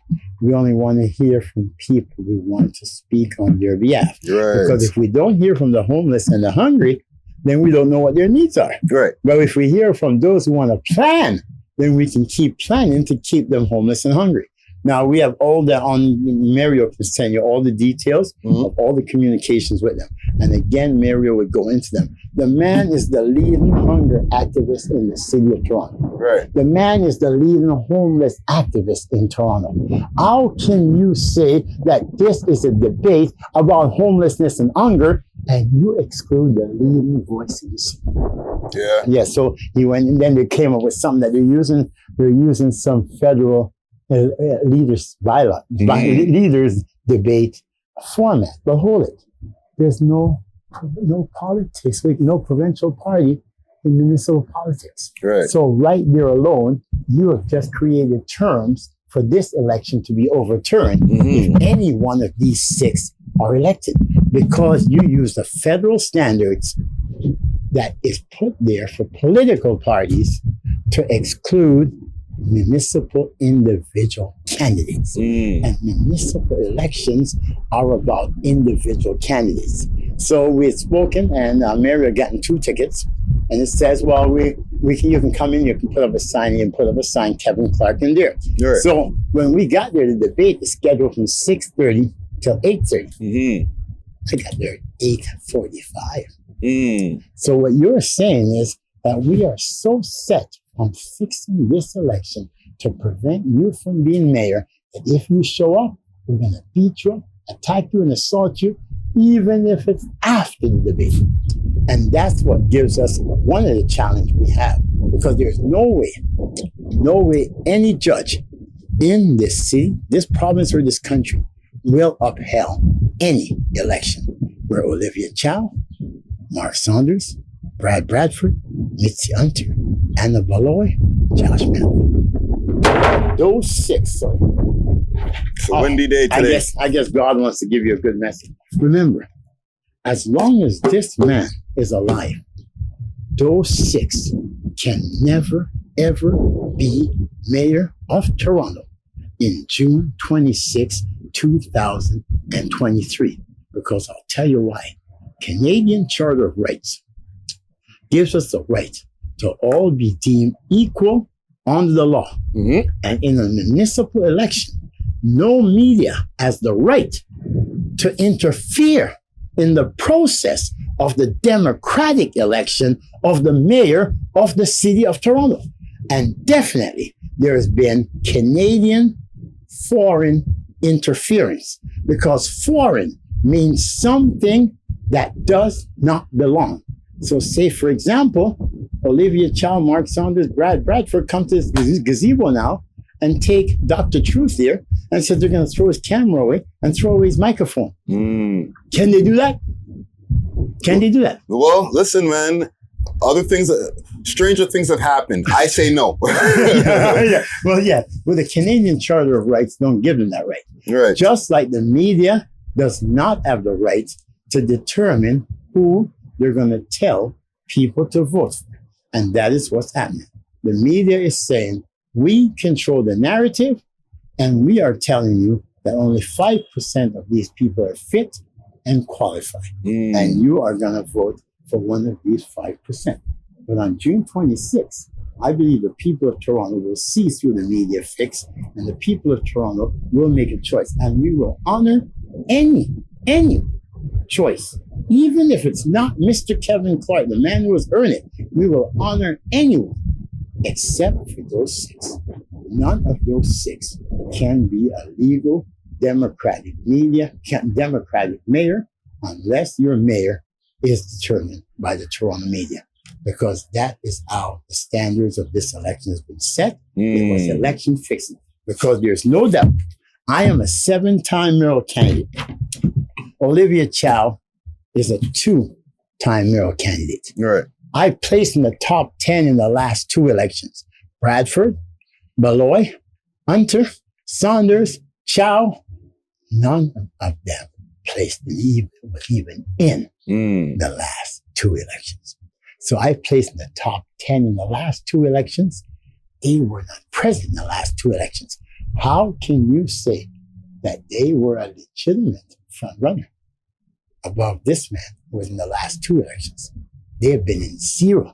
If they were serious, if you had one of them who said they ran in the last election, if one of your front runners that ran in the last election, they might have a different ground to stand on. Right. But none of them showed that they care so much about the city that they would have ran in 2018. Why? Because they felt that Tory would have beaten them. So they weren't there to serve the people. They were there just to serve their zest for power, because all of them were present in 2018, 2022. Where was Olivia Chow in 2022? You're telling me that your values changed so quickly in the past 6 months? Yeah, Mark Saunders, that, as I told you, I'm the one who asked Saunders, under the wind, I'm the one who asked Saunders to resign. But yet he resigned. And now you're coming back. And here's the thing about Mark Saunders. I guess, as I said, election fixing is tumbling down. Because here's the thing about Saunders. You ran provincially. People of Toronto deny you because you ran in Toronto. Then you told the people of Toronto that you were not fit. Remember, he didn't retire. He resigned. That means you were not fit to handle 5,000 civil servants. Mark, there's 30,000 civil servants under the mayor. So you're telling us that in 2018, you weren't fit to handle 5,000 staff, but then you went down to defeat in the provincial election because you couldn't even handle your own staff to bring it home. And you expect us to believe now that in that period of time, you can handle 6 times the amount of civil servants. And that's only one part of the job. Now, Anna Beloy, they just declared homelessness an epidemic, an emergency in Toronto. Who was on the head of the homeless committee? Was it not Anna Beloy? To research that. Okay? Then let's talk about Brad Bradford. Brad Bradford, he just had a baby child. This is a guy who couldn't get a babysitter to babysit his child when it comes to registering for the highest office in Canada's bullet. Are you saying that Bradford could have gotten a babysitter? So why would he take a little child to register for the mayor's job? Oh, you were using the baby for press? Well, if you weren't using the baby for press, Are you saying that you couldn't get a babysitter to babysit your child so you can register for public office? Yeah. So what happens if there's an emergency? What happens if there's a big fire down in North York? Okay, what happens if there's a big gun shoot and suddenly the mayor has to be present? Are you going to take your baby to where there was just gunfire? Are you going to take your baby where just a high rise was just on fire? Oh, by the way, Brad, there was a 50-car pileup on the 401. They need the mayor to be present. Oh, can you hold a second, please? Let me put my child in the baby carriage and let me put him in the SUV. Okay, so hold it.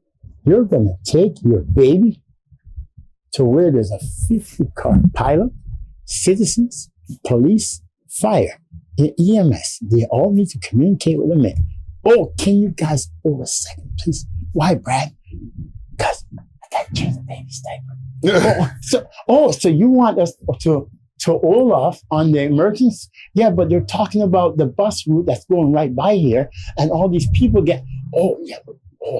let me change the baby's diaper first, and after I change the baby's diaper, then we come up with an emergency contention in case the baby wakes up. Oh, but Brad, we're talking. You see? So okay. Let me stop you. So you get the idea, though. So okay. Now we're here, right? Yeah. In 2023, I want to sum it all this up in one question. Okay. And this is a question I ask to all my guests. Yeah. With the long life that you lived, right? What's one thing that Kevin Clarke now would tell the 19-year-old Kevin Clarke looking down this tunnel of life? Before you speak, take the time to listen and observe. Be like a cat. A cat has 9 lives. Because the cat lives and is going through 9 lifespans. A cat wants to get into everything. Every single thing there is, a cat wants to get into. But one thing a cat always does. A cat always smells first. So remember, when you take the time to listen, to take the time to see, that is your sense to smell the situation you're in. So to listen and to see it and not listening is no good. To listen and not see is no good. Right. You have to come together of one senses. And that sense has to be observation. Observe first. Because you might see a wrinkle across there. And you think, hey, wow, so beautiful and glassy, let me slide across. But it might just be the waves. And it might be a deep, deep river that you end up falling in if you don't take time and be patient. And listen. Yeah, patience. Because listening comes out of patience. Learning comes out of patience. Because no one learns anything right away. You can be told something and you can think it's right away. But you don't know it's right until time tells you it's right. Right. Like they say, time is everything. So don't rush through everything like it's your time, because you might be rushing into something that there's no way out. And to a young 19-year-old, I'd say take more time to observe, take more time to listen, and realize something about life. One thing you must learn about life and human beings, anyone can be a great actor, but the ones that you have to be afraid of is the ones that are not from Hollywood. Okay? All right? There's so many will sit in a community and they will act like that. People act like they're afraid. Yeah. Hey, but realize one thing. They'll all say whatever they want to say. But if your conscience tells you it's not right, trust in your conscience. Trust in your conscience. Yes, because your conscience is from God. If you're of the right intentions, your conscience will tell you what's right. And what else I'd say to the kids is, if something does not feel good after you do it, then it most likely was not good. Okay? If it feels good after you do it, then it was good. Again, that leads to the conscience. Yeah. Because you see, the conscience sees, hears, and knows the most. What we don't see, hear, or even know the conscience. Yeah. We only know the feeling of the conscience, right? But there's no, I don't believe that. I believe the conscience is our spirit. It's the spirit inside of us that tells us right from wrong. And, we have to believe more in what our conscience tells us. Too many people go by what they see. They'll say, yeah, well, I know that building is there. Why? Because I saw it yesterday. Yeah, but you didn't hear there was an earthquake and it just fell on the ground. Yeah. So you see? So make sure you know a lot more and speak a lot less, right? Because a lot of times when you speak, your mouth normally opens. You're right. Because the words, that's the way people can see inside you. And there's some people you don't want to see inside your house. You must remember that, right? You don't want everybody to see inside your house. Why? Because once he sees inside of your house, this is a guy whose eyes might be glittered by the golden chandelier. Yeah. And then you might come by and find no chandelier there. Yeah. Right? So take the time, be patient, listen, and realize that nothing in life is personal. So it's not about you. It's not about me, right? It's about all there is to be. Yeah. And the most important thing I learned in life is fun. Fun. Sam Cole has taught me this. I will always respect him for this. F-U-N. For understanding nature. F-U-N. And when people say, what is that in the value of life? Because for understanding nature, you have to remember, the mother of all nature, Mother Nature. And that belongs to all. So that's fun. Yeah. So I always, if I was younger, if I was telling to somebody who's younger, I'd say, when you go out to have fun, make sure it includes everyone. Because if it only includes a few and everybody is left off, one of those few might say, oh, I don't like that. I don't like his idea of fun. And then they might come with a gun. And then your fun is done, is it not? So that's facts. So, but imagine if you had gone to include them in the fun. Yeah. He wouldn't need to go get a gun. Yeah. Why? Because he was too busy blowing up the balloons for the party we were having that was inviting we're all everybody. together. You got it? Yeah. So fun is for understanding nature and fun is for everyone. Just like the same thing, joy, happiness belongs to everyone. Yeah. Loving kindness, everyone has it inside them. But we must express it for them to show it. And I don't make plans, right? Because I'm not a politician, right? But my action, my plan of action is spread joy and happiness, love and kindness, fun, peace, love. And I believe when we do all that, then God's plan is fulfilled. And God's plan is greater than the plan of man because God's plan invites all to prosperity. That's the key. Prosperity. Prosperity belongs to all, not just a few. And, hopefully the people of Toronto will resonate with that message that one man cannot make a plan. If it took God 7 days to create this world, and then God had to send his only begotten son with 12 disciples, what makes you think any of these 6 and their idealistic plan saying, I am king. I can do this for you. Look at my plan. Look at my plan. I say, look at our plan. Yeah. Our plan. Our plan is peace, love, joy, happiness, prosperity for all. Right? It's not a plan. That's how we're going to treat our fellow man.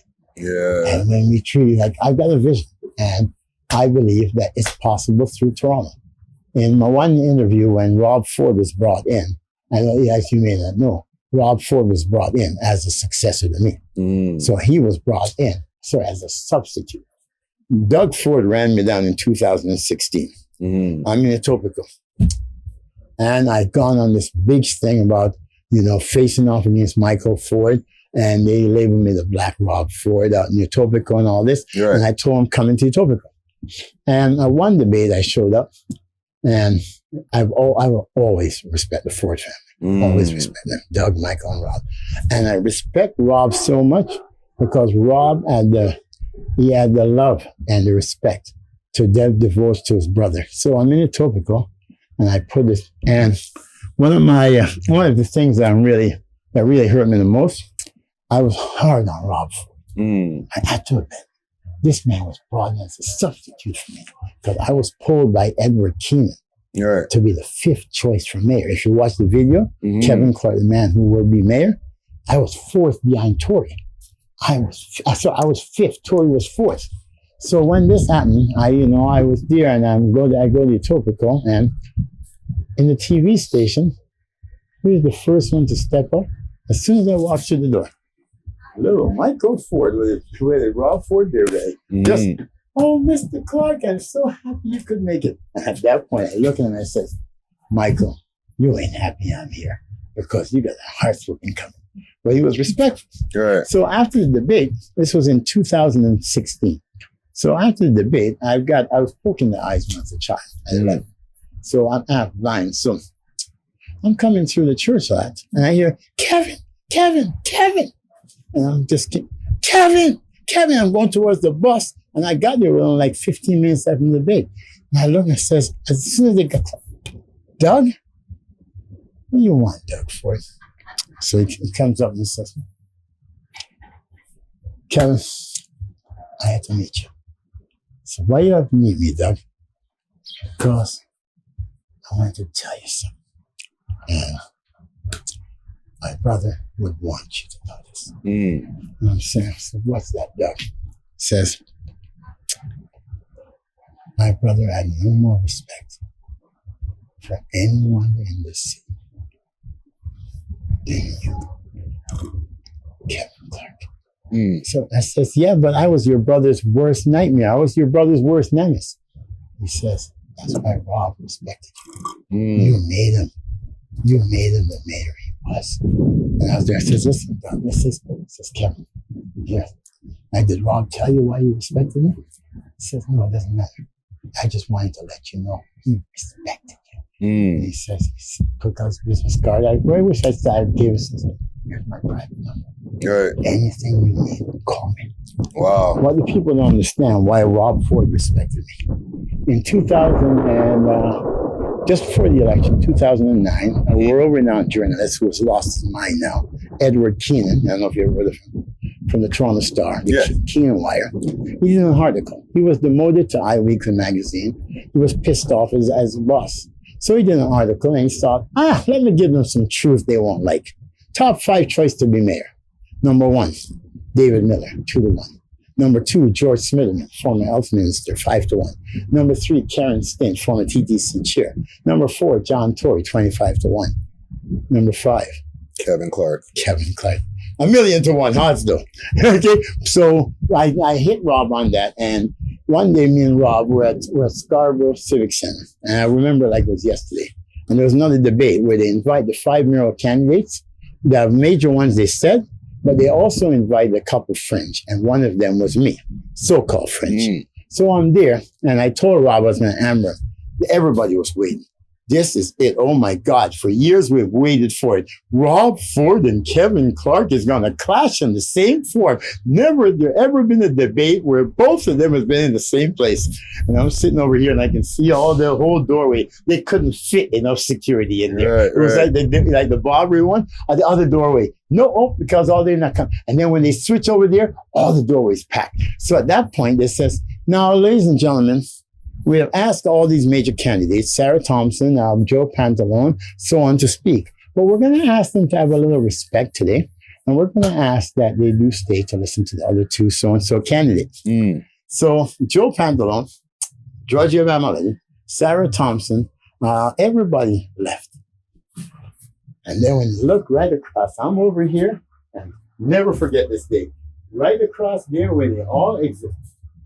This man with this beard, with this belly, walks back in. And he doesn't sit. He doesn't sit over there. He walked right across the aisle, and he sat right here to where I had to pass by him to go and give my speech. And the man was sitting there with his can of Coke, and I still think he had more than Coke in those cans because he always have that can there. And as soon as it happens, suddenly all the security guards all switched to this side of the Scarborough Civic Center. Right. And I just walked up. At that time, I was with my student, everything. And I walked over, and he had sat there, and I said, I said, you know something, Rob? I came here to the Hammer last night because you have respect for others, to listen to the cameras. That shows you have respect for people. Tonight, Rob, you're going to get away, but only because you have respect for the people. So it's not their dollars that matters to people. And then I walked up, gave my speech, and I hammered, and I left, and I walked by, and I said, now all the security guards were all moving. I said, now, Rob, next time we meet, it's going to be a different story. But it's nice meeting you, Rob, for it. And I shake his hand, and I walk back to cross. Then they had another debate down by the art gallery debate, which was right after. And I said, this is what I'm going to hammer.